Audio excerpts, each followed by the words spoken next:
गुलाम नबी फाय से हुई थी। गौतम नवलखा न्यूज क्लिक में शेयर होल्डर, आईएसआई कनेक्शन, बकौल Delhi police special cell. Gautam और गुलाम ने मिलकर भारत के कुछ बुद्धिजीवियों को इकट्ठा करके भारत की मौजूदा सरकार के तख्ता पलट की योजना भी बनाई थी। एनआईए, हम नहीं कह रहे हैं। मतलब आप सोचिए कि भीमा कोरेगांव की घटना कब हुई थी?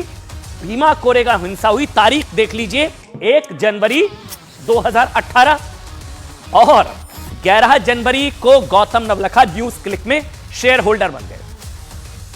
इत्तेफाक हो सकता है, मतलब 1 तारीख और 11 तारीख, यानी कि जिस व्यक्ति पर उस हिंसा को भड़काने के आरोप हैं, उसे हिंसा वाली घटना के ठीक 11 दिन बाद न्यूज क्लिक में शेयर होल्डर बना दिया गया, partner share holder. Delhi police के इस नोट में यह भी लिखा गया कि गौतम नवलखा और न्यूज क्लिक के संस्थापक और एडिटर इन चीफ एक दूसरे के साथ 1991 से एक साथ है और दोनों मिलकर सागरिक प्रोसेस एनालिस्ट प्राइवेट लिमिटेड की स्थापना इन्होंने की थी।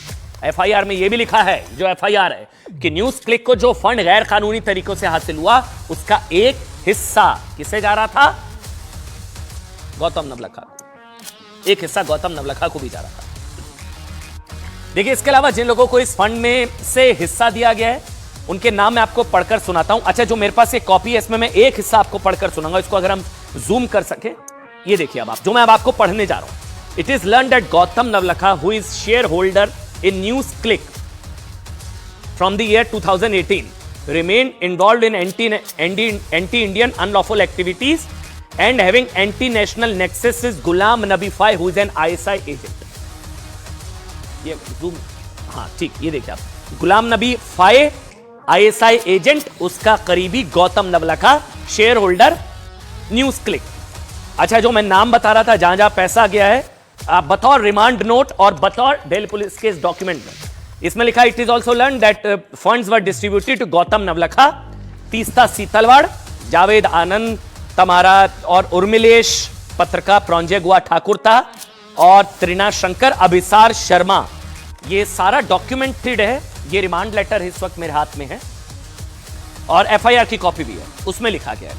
अच्छा, एक जो सबसे इंपॉर्टेंट चीज, हाँ इसको अगर हम जूम करें, इसको एक बार जूम कर दीजिए, सबसे इंपॉर्टेंट है, इसमें लिखा गया है कि जितने भी ये जो आरोपी हैं, द एक्यूज पर्सन और various section of the society are conspired to create dissatisfaction among various section of the society.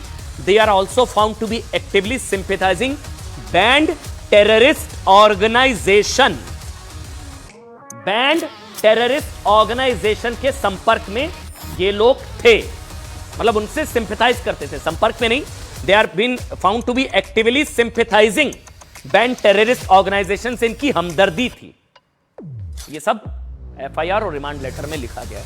तो दिल्ली पुलिस द्वारा 17 अगस्त को दर्ज की गई एफआईआर से अब तक क्या बातें स्पष्ट हो चुकी है, मैं एक बार आपको बता देता हूं। पहली, स्थापना के समय से ही न्यूज क्लिक में एक ऐसे व्यक्ति की हिस्सेदारी रही है जिसके खिलाफ भारत विरोधी गतिविधियों में शामिल होने की जांच चल रही है, जो इसमें अपने घर में नजरबंद है, जिस पर प्रतिबंधित नक्सली संगठनों के जरिए भारत में हिंसा भड़काने के आरोप है और जिसने आईएसआई के एजेंट गुलाम नबी फाई के साथ मिलकर भारत विरोधी षड्यंत्र रचा था। नंबर 1, यानी आईएसआई का दोस्त न्यूज क्लिक को शेयर होल्डर के तौर पर चलाने वालों में से एक रहा है। दूसरी बात, भारत विरोधी प्रोपेगेंडा चलाने के लिए जो न्यूज क्लिक को चीन से जो कथित फंडिंग हासिल हुई ना, और उसका एक हिस्सा गौतम नवलखा को भी मिला। जी हां, और उन तमाम लोगों को भी जिनका जिक्र इस एफआईआर में है। तीसरी बड़ी बात है कि शायद भारत में ऐसा पहला मामला है जिसके तार आतंकवादियों से भी जुड़ रहे हैं। पत्रकारिता के क्षेत्र की बात कर रहा हूं मैं। भारत को सरहद पर चुनौती देने वाले चीन से भी और उन लोगों से भी जो भारत में हिंसा के जरिए तख्ता पलटने की कोशिश में लगे थे और कहीं ना कहीं अभी भी लगे हुए हैं। इस बात को ठीक से समझने के लिए आपको आईएसआई के एजेंट गुलाम नबी फाई के बारे में आपको थोड़ा सा मैं जल्दी से बता देता हूं। ये कितना खतरनाक आदमी है जिसके साथ गौतम नवलखा के संबंध इसमें है, डॉक्यूमेंटेड है दिल्ली पुलिस के डॉक्यूमेंट में।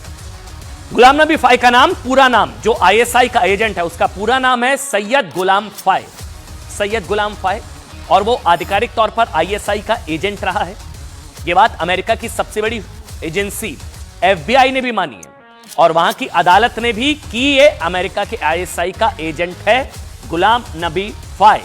तस्वीर आपके सामने, ये गौतम नवलखा है, ये गौतम नवलखा जो कि गुलाम नबी फाई का जो इस डॉक्यूमेंट के हिसाब से उनके नेक्सस का पार्ट है, गुलाम नबी फाई आईएसआई का एजेंट, अमेरिका की नागरिकता भी है। वो वहां कश्मीरी अमेरिकन काउंसिल नाम का एक संगठन चलाता है, जिसे अमेरिका की सरकार भी आईएसआई का मुखौटा मानती है। 2011 में गुलाम नबी आजाद आईएसआई से फंडिंग लेकर उसका इस्तेमाल अमेरिका में कश्मीर मुद्दे पर भारत के खिलाफ लॉबिंग करने के आरोप में अमेरिका में 2 साल की सजा वो काट चुका है। अमेरिकी अदालतों में साबित हो चुका है कि उसने अमेरिका में भारत विरोधी गतिविधियों के लिए आईएसआई से करीब 29 करोड़ रुपए की फंडिंग ली थी। गुलाम नबी फाई, गौतम नवलखा और न्यूज क्लिक। अब आप समझ जाइए कि फिर जब उसने अपना गुनाह कबूल कर लिया है तो उसकी सजा को घटाकर 2 साल कर दिया गया। अमेरिका की अदालत में यह भी साबित हुआ कि गिरफ्तार होने से पहले वो लगातार 3 साल तक आईएसआई के संपर्क में था और आईएसआई और उसके बीच 4000 से ज्यादा बार बातचीत हुई। अब आप इसको एक लाइन में खबर को समझ लीजिए।